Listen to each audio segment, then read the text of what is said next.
Hello बच्चों, my self गौरव अरोड़ा। बच्चों आज मैं आपको एक छोटा सा लॉजिक सिखा रहा हूँ। 11 से लेकर सीए फाइनल तक ये हमारा यूज होता है। तो आप बस ध्यान से समझना कि किस तरह से काम करता है ये लॉजिक।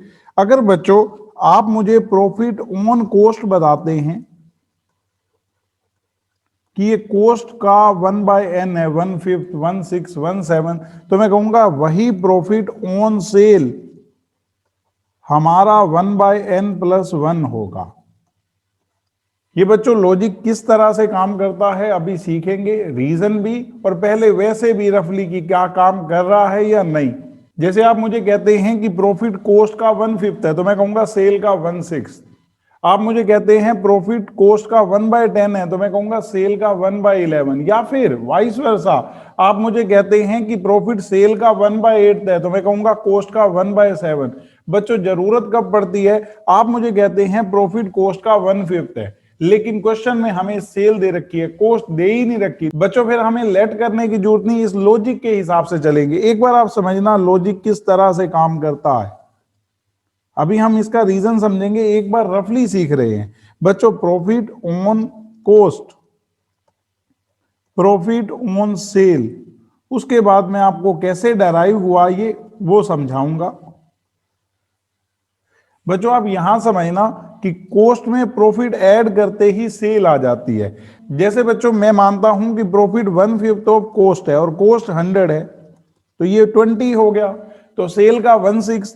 अब अगर कॉस्ट 100 है, प्रॉफिट 20 है, तो सेल हो गई 120। ये 120 का 1/6 ही तो बनेगा ना। सेम इसी तरह से मान लेते हैं 1/8 ऑफ 100, ये बच्चों 12.5। तो आप यहां कहेंगे ये 112 रुपए 50 पैसे, उसका 1/9 करोगे बच्चों 12.5। सिमिलरली हम यहां मान लेते हैं 1/10 ऑफ 100, सेल 100 है, 1/10 प्रॉफिट है 10। तो बच्चों अगर मैं 100 में से 10 लेस कर दूं सेल में से प्रॉफिट, तो कॉस्ट रह गई 90, तो ऑटोमेटिकली ये 1/9 ऑफ 90 हो गया 10।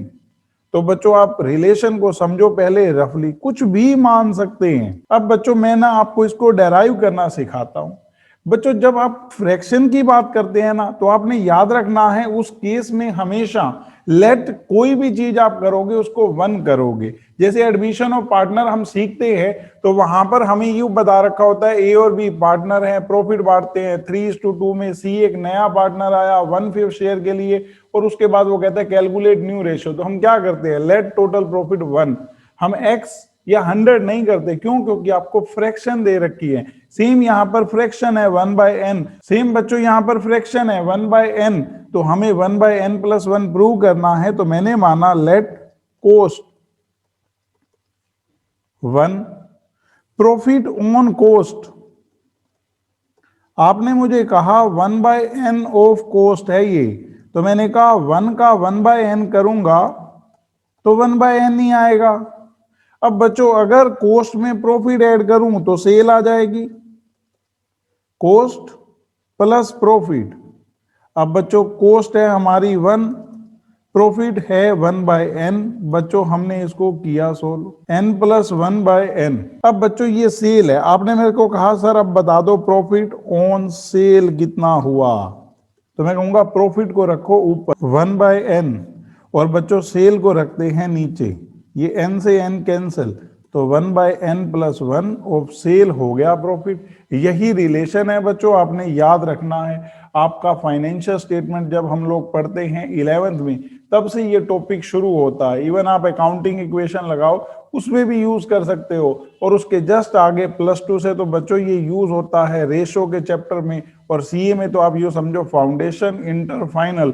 बच्चों को जनरली ये लॉजिक तो पता होता है कि ये यूं है, लेकिन उनको रीजन नहीं पता होता। तो बच्चों मैंने रीजन बताया है। बच्चों मैं एक और वीडियो बनाऊंगा जिसमें मैं आपको ये बताऊंगा कि अगर प्रॉफिट कॉस्ट का 15% है और आप सेल के साथ रिलेशन जानना चाहते हैं और सेम इसी पैटर्न से, तो वो कैसे आता है। तो अभी के लिए बच्चों ऐसे ही आप अप्लाई करके देखना, आपका ये वर्क करेगा। बाय बच्चों।